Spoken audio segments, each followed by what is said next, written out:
Rev up your engines!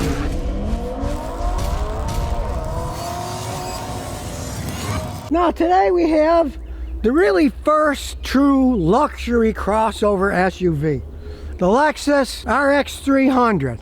Now, interesting enough, this is a 2001, so it's pretty much an SUV version of my wife's Lexus ES300. It's got the same engine, same transmission, so I know quite a bit about these things. Now, of course, to keep making them bigger and bigger, technically, this was the compact one. It's not all that compact. Now they call them mid-sizes. Everybody wants bigger and bigger and bigger.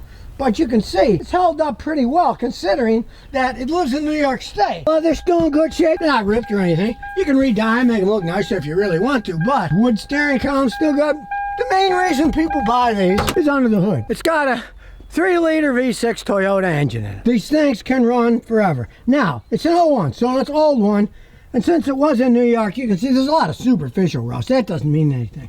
Now, this is a timing belt engine. The later ones went to a timing chain, but this is a very good engine for a lot of reasons. The main one is this is not an interference engine. The next engine they made, it was an interference engine with a timing belt. And if the belt breaks, pistons hit the valves, goodbye engine, goodbye car, right? This, no. They tell you to change the belt every 100,000 miles, but I've seen them with 300 and they've never been touched and they hadn't broken. They're still running down the road. So you don't have to worry about pistons hitting the valves. This is a non-interference engine. So if you want to gamble with it, big deal. If it breaks, you tow it someplace to a guy like me and you put another belt in. No damage is done. It was bought used with 70. Now it's got twice that, 140. These things basically can last a really long time. You can see the alternator's been replaced. Eventually things do wear out, but the basic vehicles are really solid made. This was made in Japan. They made it better. Now some of the later model ones they make in Cambridge, Ontario, just like my wife's Matrix. They do a good job building theirs. As a matter of fact, if you really look at it, you can see this is a fancy version of this, the Matrix. It's just bigger, fancier, bigger engine, but it's got the same basic design. Only it's tons more luxurious. It's the SUV version of my wife's ES300 Lexus. Now, this is a New York car.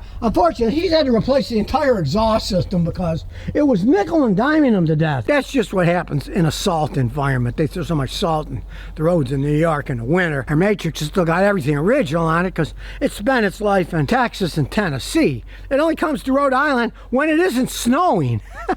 And we don't drive it in salt water on the beach, so it has no rust on it whatsoever. It's still got the original exhaust. And my wife's Lexus ES300, same year as this, still has the entire original exhaust because it lives in Tennessee exclusively. So, and it lived in Houston before that. Yeah, they had to do exhaust, but that's just going to rot away. The rest of the vehicle, these things are pretty solid made. I know a lot of people are going to say, oh, I don't want to drive a car with 140,000 miles. That doesn't mean that much to these things. I'm going to get my fancy computer and hook it up, and we'll see what's going on inside it all. So it isn't just me talking, but the machine, which doesn't care one way or the other. It's just going to give you the data. And we'll turn on the health scan tool. Close the door, so it'll shut up. There. Got a sunroof. Everything you'd expect. Now, it's a dinosaur, so it's got both a tape deck and a CD player. Of course, they both still work. You might wonder, why do they put a tape deck, even in 2001? Well, the reasoning was these are luxury vehicles. So a lot of business people used to have business tapes where they'd have meetings or they'd have business plans, and they put them on cassettes so they could listen to them. That's the main reason they still had these things in them. Wood is still in decent shape. It's got the electronically controlled transmission, so if it's snowing, you can push snow. That'll make it start out in second gear. If you start out in second gear, you have less torque, so the wheels won't spin. I got an RX300 North America 2001. Cars are kind of slow, but I can still do a topology scan, so here we go. It's going to scan everything. And while it's scanning, hey, this thing's still in excellent shape. It's got a lot of room. You put the seats down. You can carry a lot of stuff. It's kind of like a super fancy hatchback. All the different systems. Now, it's an old car, so it's slow. It's still only done 38%, so it'll take a little while. The engine and the ECT. So let's see what the codes are. People told me it had EVAP problems, a stupid anti-pollution equipment, so some of that will probably be in there. We'll see what it says. Yeah, it says it's got minor EVAP leaks, could be a bad gas cap, could be a lot of different things. He just had it inspected, so he's not going to worry about that till next year. Unfortunately, he's in New York State. It's 25 years before they stop doing emissions testing. If it's on then, I'd say put a gas gas cap on the thing first. But you don't even have to care now, it runs perfectly fine. So let's start her up.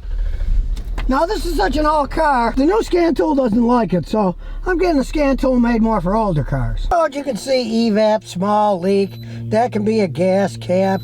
And when you get a small leak, you're also getting a code for evaporative emission system.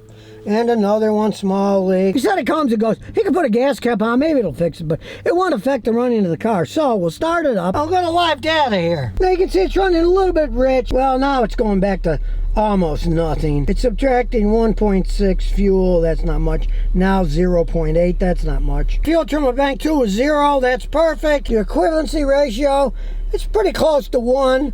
0.995, that's almost there. 1.0030. So it's running pretty good. Just for kicks, we'll go to the menu, we'll go to system status, and we'll do an all module scan. 23 years old, it takes time for these things to go through their systems. They're more basic computer systems. Well, the only thing that I found is that there's a problem with the passenger side door window because they disconnected it. It kept going up and down and up and down and up and down and up and down. So they just disconnected it. So that's what that code is. So we'll take it for a spin here. Back we go. No backup camera because it's an old car. My wife doesn't have a backup camera either. Doesn't matter that it's 20-something years old. My wife's Lexus is the same year. It idles smooth as silk too. Turn the AC up a little. It's getting hot outside. Now, this was basically Lexus's first crossover luxury SUV. And it's still a pretty luxurious vehicle. Now, the struts are original. They still are working. It bounces a little bit. I mean, you put new ones on, you'd spend $1,000-something bucks and it would ride minimally better. Hey, it seems to handle good enough. Tires aren't wearing out or anything. As you can see, it's got 141,000 miles on it. Here we go. Smooth shifting. It's not a race car engine, just like my wife's Lexus. They're not race cars, but they're extremely smooth V6 engines with plenty enough power and electronically controlled automatic transmissions that work like a breeze. And this one happens to be all-wheel drive, so it's a little bit slower than my wife's. The all-wheel drive does slow them down a little bit. Back to a little corner here. Goes perfectly fine. Looks like they're working on the road, so we'll take a slow trip here. They're paving the road in the rich neighborhood. Isn't it always the way it goes? Smooth acceleration uphill. It's still a fun car to drive. And back we go into traffic. Give it a little gas. That engine's still running smooth as silk, shifts like a dream. Now this was his everyday driver for years, but he bought a 2011 and now he's using this on the weekends as a toy. And the funny thing is, the paint on this is still in great shape, but the 2011 that's 10 years newer, the paint's already faded on it and chipped. Let's just say they don't make them like they used to. And it's not just Whistling Dixie where it says cold. It is cold inside here. 13 years ago, he paid $9,000 for it. He's put 70,000 miles on it. I'd say he's the man cut of the same jib as me. Buy them used and drive them forever. I mean, there's no way that I'm gonna pay what these things cost brand new. Even though I have the money, I'm a cheapskate. I'd rather send my kids to college than spend it on a car, right? These things are so well made. You get a used one like this, hey, 9 grand, 70,000 miles. 13 years later, it's still going perfectly fine. And the paint's in better shape than the newer one that he got. So, if you wondered why people buy these crossovers, this is the first real luxury crossover, because they were solid built. They gave people what they wanted. This one is all-wheel drive, lives in New York, so you can go through the snow. The AC still blows perfectly cold. The interior is still in excellent shape. What's not to like about one of these things? Other than the price when they were brand new, and there's nothing you can do about that. So do like he did and I do, buy a used one instead. And here's some bonus questions and answers. A Suag Woo says I have white smoke on startup. Got an 06 Toyota Avalon, has white smoke when the car started, and it goes away soon. Some say it's oil leaking. Don't notice in the engine oil going on the ground or anything. Okay, you got one of two things. White smoke is either you're burning coolant from your radiator system, white smoke, steam, just like tea kettle, brewing, right? Steam's coming out of it. Or you're burning oil. Now, it's simple to tell which, because if it's burning coolant, you will be losing coolant. Check the radiator. If you're not losing any coolant, that's not the culprit. More often on that, it's an older Avalon, is the valve seals in the engine are probably worn. And when they're worn, when an engine is cold, the oil kind of pools up, gets sucked in, and you get white smoke. Once you start it up, it goes away, right? Now, it might be a very small amount of oil. It might only burn like half a quart of oil every oil change. You might not even notice it, right? It costs a fortune to rebuild an engine, put new valves. You just live with it. I've got tons of people driving old cars around. They smoke like that. And I said, well, your valve seals are gone. I said, check your spark plugs. When they do get carboned up, then replace the spark plugs rather than rebuild the whole engine. Can often go years that way. So if you never want to miss another one of my new car repair videos, remember to ring that bell.